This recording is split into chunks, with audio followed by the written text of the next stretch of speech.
Hello student, good evening. Gujarat board class 10 के video lecture series में हम लोग पढ़ रहे हैं chapter number 15 economic development. Economic development के प्रीवियस जो वीडियो लेक्चर हैं उसमें हम लोग इकोनॉमिक डेवलपमेंट क्या होता है डेफिनेशन हमने पढ़ा, इकोनॉमिक प्रोग्रेस और इकोनॉमिक डेवलपमेंट में डिफरेंसेस क्या हैं, डेवलपिंग इकोनॉमी के फीचर्स क्या होते हैं, economic and non economic activity क्या होता है and structure of Indian economy के बारे में पढ़ा। आज के इस वीडियो लेक्चर में हम लोग फैक्टर ऑफ प्रोडक्शन के बारे में पढ़ेंगे। जैसा कि हम लोग जानते हैं there are 4 types of factor of production: land, capital, labour and entrepreneurship. One by one हम लोग स्टडी करेंगे और इसमें पहला जो टॉपिक है वह है लैंड का। As we already know the land or soil is the uppermost surface of the earth, but in terms of economics land mean different types of natural resources. Okay, so हम कह सकते हैं in terms of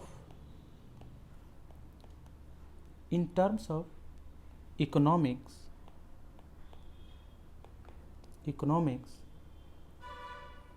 land means different types of natural resources, different types of natural resources जो कि economy में यानी कि different types of natural resources मतलब जैसे like forest, rivers, mountain, minerals present in the interior of earth। ठीक है, metals etc present on earth surface. ठीक है, तो ये सभी जैसे फॉरेस्ट है, रिवर्स है, माउंटेन है, मिनरल्स हैं, ये सभी क्या हैं अर्थ के अपर सरफेस पे होते हैं यानी कि लैंड पे होते हैं। तो ये हमारा जो है लैंड का मीनिंग हुआ है। ठीक है, तो ऑब्वियस सी बात है कि लैंड जो है प्रोडक्शन का एक नेचुरल टूल है। लैंड फॉरेस्ट से भी हमें डिफरेंट काइंड्स ऑफ प्रोडक्शन होते हैं, फॉरेस्ट प्रोडक्ट होते हैं, हम लोग फूड क्रॉप प्रोड्यूस करते हैं, मिनरल्स प्रोड्यूस करते हैं, माइनिंग करके हम लोग निकालते हैं जो कि इंडस्ट्रियल सेक्टर में यूज होता है। जो सेकेंड हमारा फैक्टर है कैपिटल।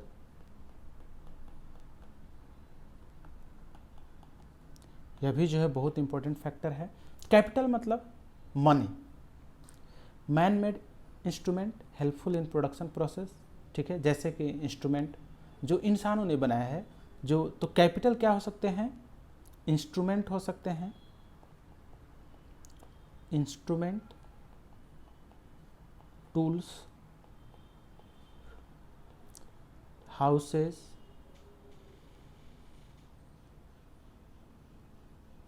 ठीक है, हाउसेस। उसके बाद आपको जो है etcetera are included in capital. Property,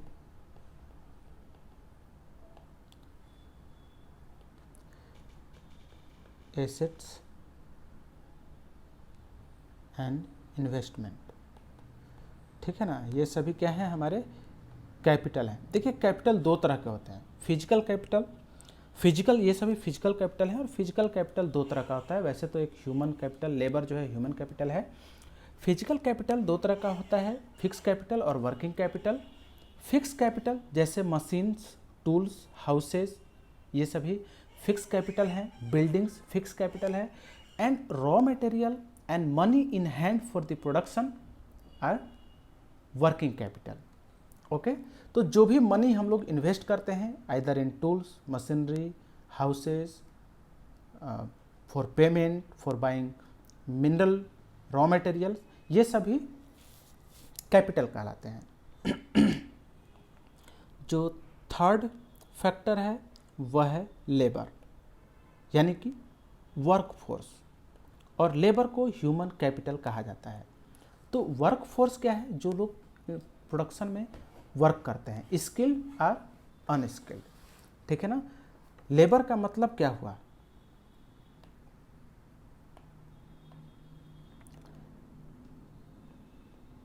labour means mental और फिजिकल वर्क, मेंटल और physical work done with aim to obtain monetary gain, यानी पैसे कमाने के लिए हम जो काम करते हैं, चाहे वो मेंटल हो या फिजिकल हो, वह क्या होगा? लेबर कहलाता है। फैक्ट्री, मान लीजिए कि कोई फैक्ट्री है तो उसमें दोनों तरह के लोग काम करते हैं। कुछ लोग होते हैं जो फिजिकल वर्क करते हैं, लाइक मटेरियल को एक जगह से उठाकर दूसरे जगह ले जाना, मटेरियल को मशीन्स में रखने। कुछ लोग ऐसे होते हैं जो मशीनों को चलाने में जो मशीन रन करते हैं उनको कंट्रोल करते हैं। कुछ लोग होते हैं जो मैनेजमेंट स्किल जिनके पास होता है, ऑफिस में बैठ करके लोग मैनेजमेंट को नए नए आइडियाज़ प्रेजेंट करते हैं, तो स्किल्ड होते हैं। और जो फिजिकल वर्क करते हैं वो सभी अनस्किल्ड होते हैं, ठीक है। लेबर जो है एक लिविंग फैक्टर ऑफ प्रोडक्शन है। ये बात ध्यान देने चीज वाली है कि labour is a living factor of production, living factor of production. क्यों? क्योंकि यह जो है इंसान होते हैं और ये प्रोडक्शन में एक्टिविटी को कंट्रोल करते हैं। Work of farm labour, worker, teacher, doctor, artisan, ये सभी लेबर कहलाता है, ठीक है ना, कोई भी जो वर्कर है। जो फोर्थ फैक्टर है वह है एंटरप्रेन्योरशिप। और ये क्या करते हैं? एंटरप्रेन्योरशिप क्या करता है कि जो इन तीनों जो एबव ऊपर हमने जो भी फैक्टर ऑफ प्रोडक्शन पढ़ा, लैंड, लेबर और कैपिटल का, इन तीनों को जो यूज करते हैं एक आइडियाज़ में कन्वर्ट करके, यूज करके और एक प्रोडक्शन शुरू करते हैं, उसको एंटरप्रेन्योरशिप कहा जाता है, ठीक है। So entrepreneur are the person who efficiently combine three factor of production. Okay, so हम कह सकते हैं the person who effectively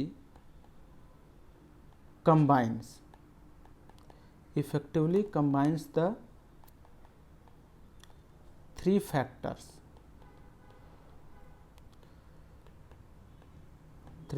of production. कौन कौन से? ठीक है ना, लैंड, कैपिटल, लेबर, इन तीनों को जो इफेक्टिवली कंबाइन करता है इज कॉल्ड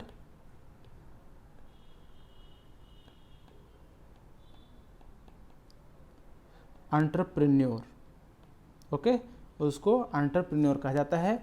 और इन तीनों फैक्टर को कोऑर्डिनेट करके जो है एक प्रॉफिट मेकिंग प्रोसेस स्टार्ट करता है, और उस प्रॉफिट मेकिंग प्रोसेस को एंटरप्रेन्योरशिप कहा जाता है।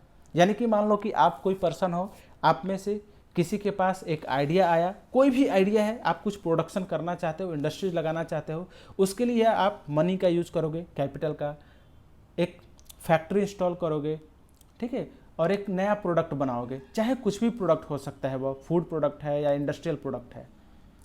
ये क्या तो आप क्या कहलाओगे? आपका एकदम बिल्कुल न्यू आइडिया है तो आप एंटरप्रेन्योर कराओगे, और यह जो प्रोसेस है प्रोडक्शन का वो एंटरप्रेन्योरशिप कहलाएगा। ओके, तो ये था फैक्टर ऑफ प्रोडक्शन। अब हम लोग जो है आगे बढ़ते हैं नेक्स्ट टॉपिक पे, distribution of factor of production. जो फैक्टर ऑफ प्रोडक्शन है उसका डिस्ट्रीब्यूशन कैसा है, डिस्ट्रीब्यूशन ऑफ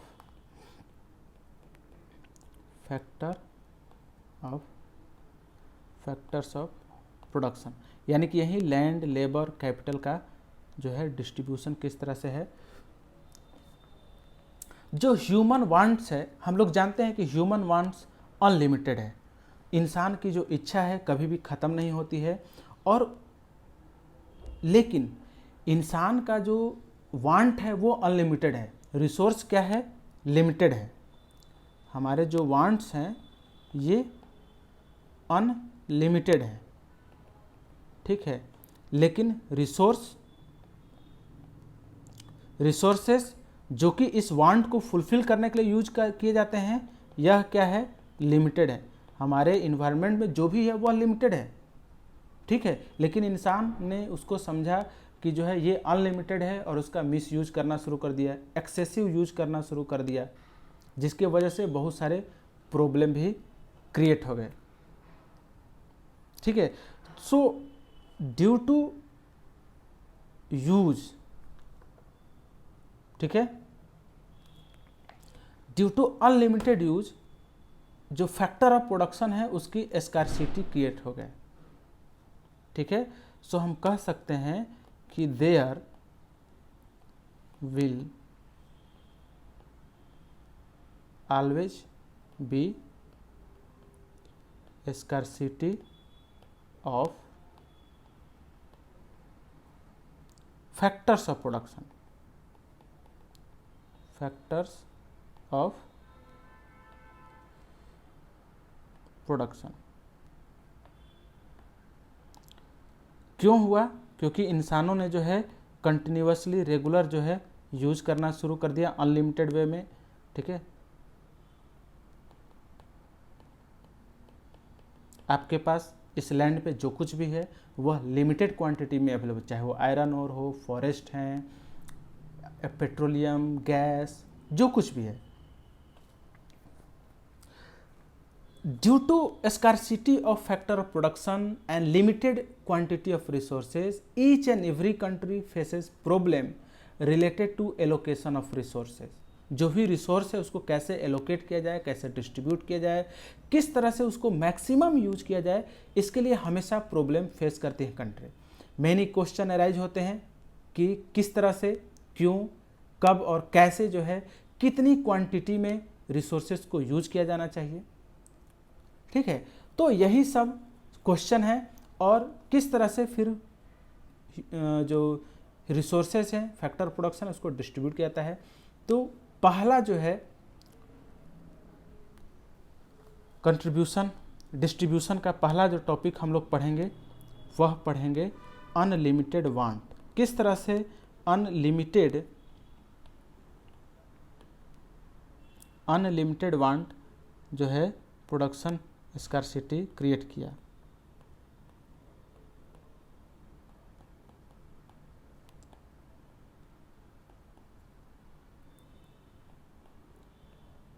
ये पहला है, human wants are uncountable and unlimited, ठीक है ना। ठीक है, हम लोग को पता है कि सो मेनी, बहुत सारे जो वांट्स हैं वो एक ही वांट से क्रिएट होते हैं, ठीक है। ह्यूमन का जो इच्छा है, विश है, विल है, वो अनकाउंटेबल है, अनलिमिटेड है। अगर आप एक समय पे अपने एक इच्छा, अपने एक विल को, वांट्स को पूरा करते हो, तो सेम टाइम पे बहुत सारी वांट्स जो हैं ओरिजिनेट हो जाती हैं, क्रिएट हो जाती हैं, ठीक है। बहुत सारे जो आपके रिक्वायरमेंट हैं, ठीक है ना, many requirements are to be filled, are to be fulfilled again and again, ठीक है। बार बार उसको जो है आप अपनी इच्छा को फुलफिल कर लेते हो, जबकि while many wants wants arise because of